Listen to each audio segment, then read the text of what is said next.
যদি কিন্তু থাকছে রাজবাড়ির শিব পুজো।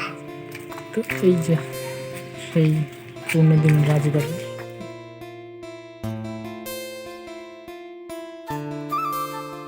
এই যে এইটি কিন্তু সেই সময়কার বাড়ি নয়, এটি কিন্তু হচ্ছে গিয়ে দুর্গা মণ্ডপ। এখানে কিন্তু দুর্গা ঠাকুরের পুজো করা, এটি কিন্তু সেই শিব ঠাকুরের মন্দির। এই মন্দিরটি কিন্তু আগে যে মন্দির দেখলাম সেরকমই ছিল, কিন্তু পরবর্তী সময় সেই মন্দিরটি ভেঙে যায় বলে পরবর্তী সময় কিন্তু এই মন্দিরটি করা হয়েছে। তো চলুন সেই শিব ঠাকুরের মূর্তিটি আপনাদের সামনে, যে এইটি দেখুন, এইটি কিন্তু সেই শিব মন্দির যেটি হচ্ছে গিয়ে মানে মাটিতে চাষ করতে করতে কিন্তু একটি লোক পেয়েছিল।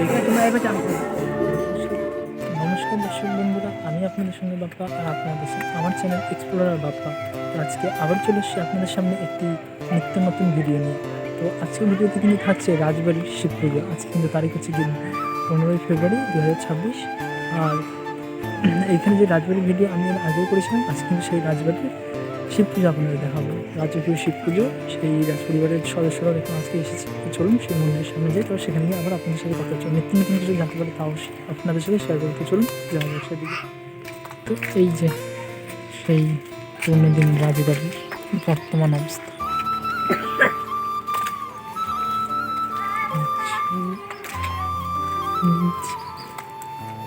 এটা হচ্ছে সেই শিব মন্দির,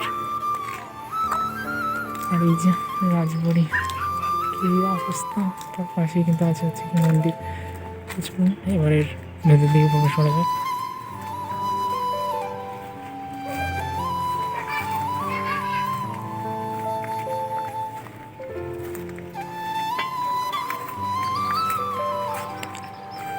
দেখুন বর্তমান সময়ে কিন্তু এই কাজ এখন চোখে পড়ে না, আস্তে আস্তে কিন্তু এগুলো সবই খসে পড়ে যাচ্ছে। দেখুন আর ইটগুলো বেরিয়ে যাচ্ছে, নকশা সবই নষ্ট হয়ে যাচ্ছে। অপূর্ব সুন্দর নকশা করা, অপূর্ব সুন্দর, খুব সুন্দর। এবং কিন্তু এখন আর দেখা যায় না, দেখুন খুব সুন্দর। আর ভিতরে কিন্তু আছে সেই মহাদেব, দেখুন মহাদেবের মূর্তি এই সময়ের, অর্থাৎ সেই সময়ের এই মূর্তি আজকে কিন্তু এরকম সোনাবানা পড়ানো হয়। যেরকম সোনাবানা কিন্তু প্রতিদিন পড়ানো থাকে না, শিবরাত্রির দিন কিন্তু পড়ানো থাকে। চলুন এবার একটু মন্দিরটির ভেতর দিয়ে যাওয়া। তো এই দরজাটা দিয়ে উঠতে গেলে আমাদের কিন্তু এখন এই সিঁড়ি দিয়ে উঠতে হবে। চলুন একটু মন্দিরটির ভেতরে ওপর দিকে উঠি। যে আছে মন্দিরটা ফুল দিয়ে সাজানো হয়েছে, এই শিবলিঙ্গ ফুল দিয়ে আবার ওম লেখা হয়েছে, খুব সুন্দর। দেখুন ভেতরের অবস্থা মন্দিরটির।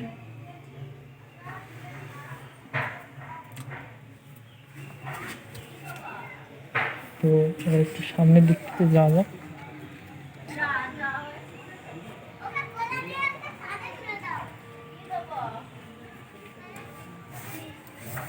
যে সেই সময়কার কাঠের দরজা এখনো অক্ষত আছে, নকশা করা কাঠের দরজা। দেখুন ডিজাইনগুলো দেখুন একবার অপূর্ব। আর এই যে এখান দিয়ে কিন্তু সব খুলে খুলে পড়ে যাচ্ছে, এই জায়গাগুলো তার সাথে নকশাও খুলে যাচ্ছে, অপূর্ব সুন্দর লাগছে শিব মূর্তি। দেখুন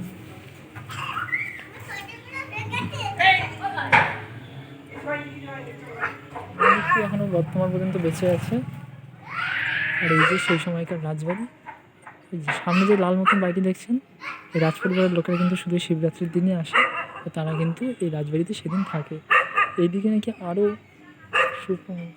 মানে পুরো সোজাসুজি নাকি রাজবাড়ি ছিল, কিন্তু কালের ক্রমে তা এখন ভেঙে গেছে। এই রাজবাড়ির এই যে সামনে দেখুন কিছুটা ভিত করা আছে, সেই দিক থেকে এইদিকেও নাকি রাজবাড়িটি ছিল, তার ধ্বংস অবস্থা। অবশেষে এটি তো পুরো ধ্বংস হয়েই গেছে, মন্দিরটিও ক্রমে ক্রমে হয়ে যাচ্ছে। এখনও তার যদি যত্ন না হয়, এই শিবরাত্রির দিনে কিন্তু শিব ঠাকুরটির মানে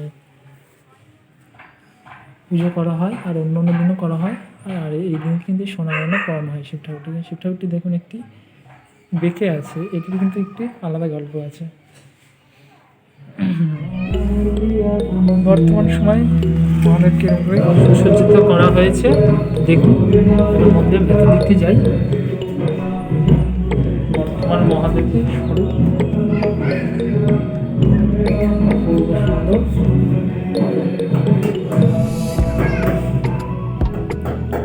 মন্দিরের উপর দিয়ে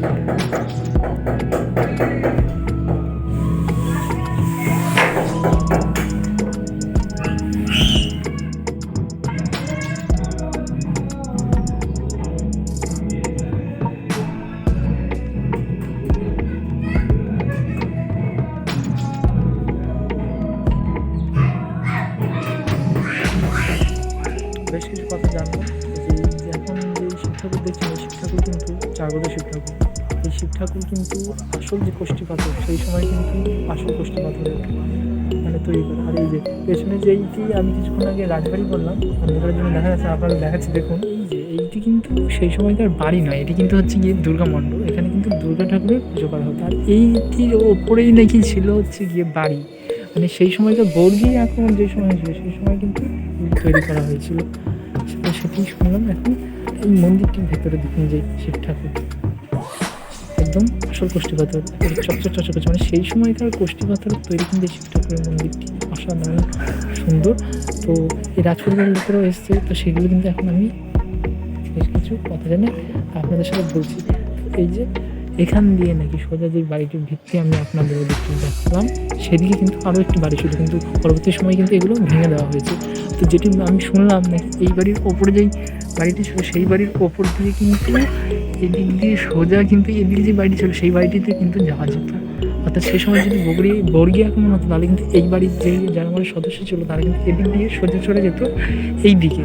আরও অনেক নানা রকম হিস্ট্রি আছে, যেমন এই শিব ঠাকুরটি ব্যাখ্যা আমি বললাম, কারণ কি বলা হয় নাকি এই শিব ঠাকুরটিকে ডাকাতরা নাকি চুরি করতে এসেছিলো, যার জন্য কিন্তু শিব ঠাকুরটি পরবর্তী সময় বেঁকে যায়। এর আগে নাকি শিব ঠাকুর আরও ব্যাখ্যা ছিল, কিন্তু এখন এই সময় নাকি শিব ঠাকুরটি অনেকটাই সোজা হয়েছে বর্তমান সময়ে। অসাধারণ সুন্দর লাগছে শিব ঠাকুরটি। শিব ঠাকুরটি নাকি আগে আরও বেশি ব্যাখ্যা ছিল, কিন্তু এখন অনেকটাই নাকি সোজা, মানে এইখানে মানুষরাই রয়েছে। শিব ঠাকুরের ওপরে মানে যেখানে চোখ টোক লাগানো আছে, সেই ওপরের পাথরটি নাকি একের পুরো এই মাটি পর্যন্ত নাকি একেবারে মানে পোতা আছে। আর এই শিব ঠাকুরের মানে ডাকাত পড়েছিল শিব ঠাকুরটিকে মানে তুলতে এসে। আর এই শিব ঠাকুরের তলায় নাকি ধরা হয় যে 7 ঘোড়া নাকি মোহর সেই সময় রাখা হয়েছিল। এক ধনী ব্যক্তির মানে এই বাড়ি বা এই মন্দির, এটি কিন্তু কোনো রাজা বা কারণ নয়, এক ধনী ব্যক্তির। তো সেই সময় নাকি ডাকাতরা তুলতে পারেনি শিব ঠাকুরটিকে, তার জন্য নাকি শিব ঠাকুরটি দেখে গেছে। দেখুন অসাধারণ সুন্দর। আরও বেশ কিছু কথা জানতে পারবো, তাও কিন্তু আমি আপনাদের সাথে এখন শেয়ার করবো মন্দির। আর এই শিব ঠাকুরটিকে কিন্তু আরও একটি মন্দির আছে, যেটি কিন্তু এই শিব ঠাকুরটিকে দাদা বলা হয় আর এই শিব ঠাকুরটিকে ভাই বলা হয়। তার জন্য কিন্তু এই শিব ঠাকুরটার উচ্চতাটা একটু বেশি আর এই শিব ঠাকুরের উচ্চতাটা একটু কম। তো চলুন সেই মন্দিরটির সামনে গিয়ে সেই মন্দিরটির ব্যাখ্যা আপনাদের সামনে দিচ্ছি। তো এই যে চলুন এদিক দিয়ে আমরা এখন সেই মন্দিরটির সামনে যাই। মন্দিরটি কিন্তু সেই শিব ঠাকুরের মন্দির। এই মন্দিরটি কিন্তু আগে যে মন্দির দেখলাম সেরকমই ছিল, কিন্তু পরবর্তী সময় সেই মন্দিরটি ভেঙে যায় বলে পরবর্তী সময় কিন্তু এই মন্দিরটি করা হয়েছে। তো চলুন সেই শিব ঠাকুরের মূর্তিটি আপনাদের সামনে তুলে ধরছি।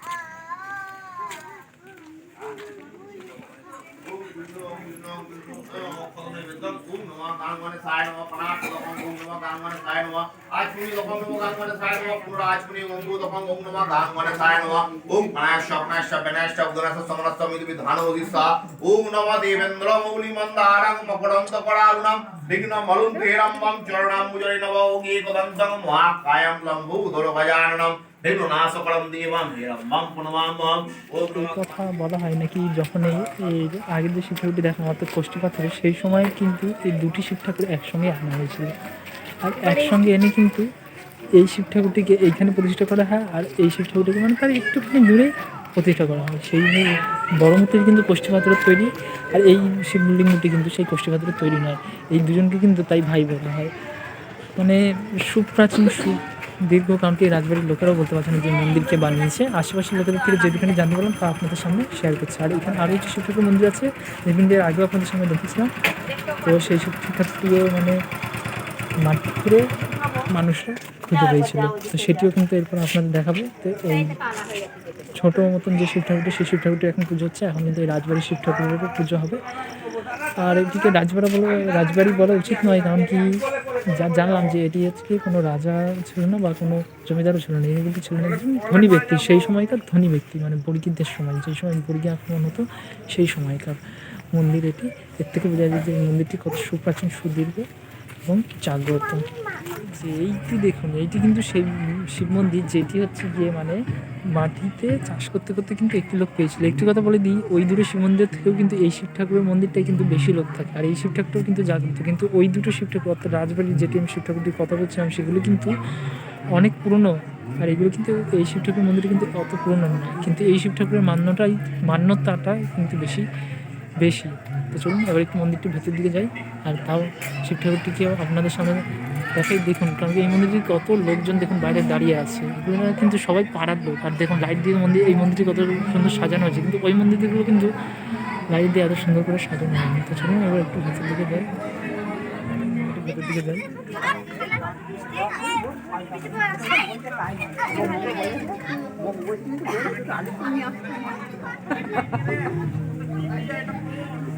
এই আমার মেয়ের গোলাপ, সেটাই বলছি।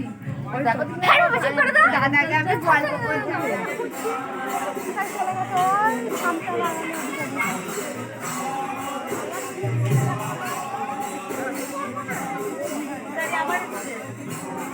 তোমরা এবার চান করো।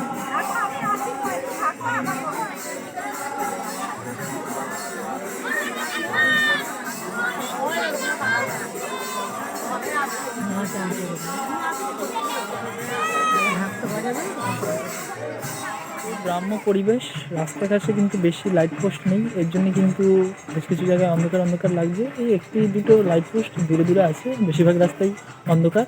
তো যে কথাটি বলছি, তো যেই শিব ঠাকুরটির কথা বলছিলাম, অর্থাৎ যে শিব ঠাকুরটি চাষ করতে করতে পেয়েছিল, সেই শিব ঠাকুরটির তো আপনাকে দেখালামই। আর সেই শিব ঠাকুরের মানে ভিডিওটি যদি আপনারা একটু মনোযোগ সহকারে দেখেন, তাহলে কিন্তু দেখে বুঝতে পারবেন যে সেই শিব ঠাকুরটির মাথার, অর্থাৎ সেই শিবলিঙ্গটির সামনে একটা ক্ষতস্থান কিন্তু আছে, অর্থাৎ গর্ত আছে। সেই গর্তটি নাকি যে শিব ঠাকুরকে চাষ করতে করতে পাওয়া গেছিলো, তখন লাঙল বা কোদালের আঘাতে কিন্তু সেই শিব ঠাকুরটি সেখানে লেগেছিল ও পরবর্তী সময় কিন্তু সেখান দিয়ে রক্ত বেরিয়েছিল। তারপরে কিন্তু সেখানে খড়াখড়ি করে সেই শিবলিঙ্গটি পাওয়া গেছিলো। তো সেই ক্ষতচিহ্নটি কিন্তু এখনও সেই শিবলিঙ্গে বর্তমান। তো চলুন এবার রাজবাড়ি শিব ঠাকুরের পুজোটি আপনাদের দেখাই। দুটো শিব ঠাকুরের পুজো তো দেখালামই, অর্থাৎ রাজবাড়ি শিব ঠাকুরের ভাইয়ের ও চাষ করতে করতে পাওয়া শিব ঠাকুরের পুজো। চলুন এবার রাজবাড়ি শিব ঠাকুরের পুজোটি দেখা যায়।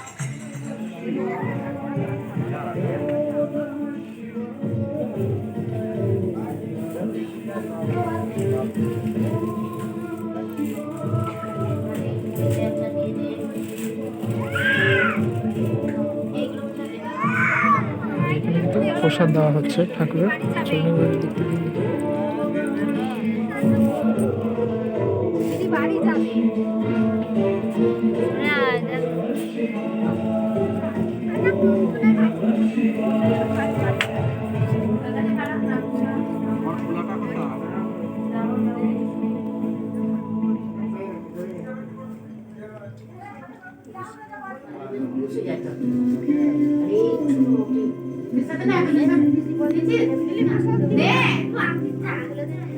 এখানে যা যা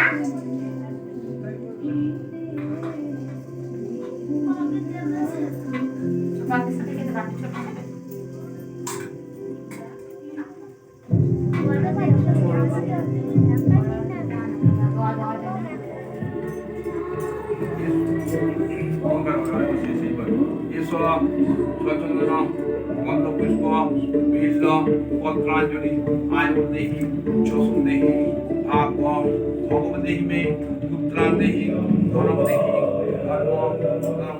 ধর্মশ্চি মে এসব সচন্দন গন্ধপুষ্প বিল্ল পত্রাঞ্জলি নীলকণ্ঠ সহিত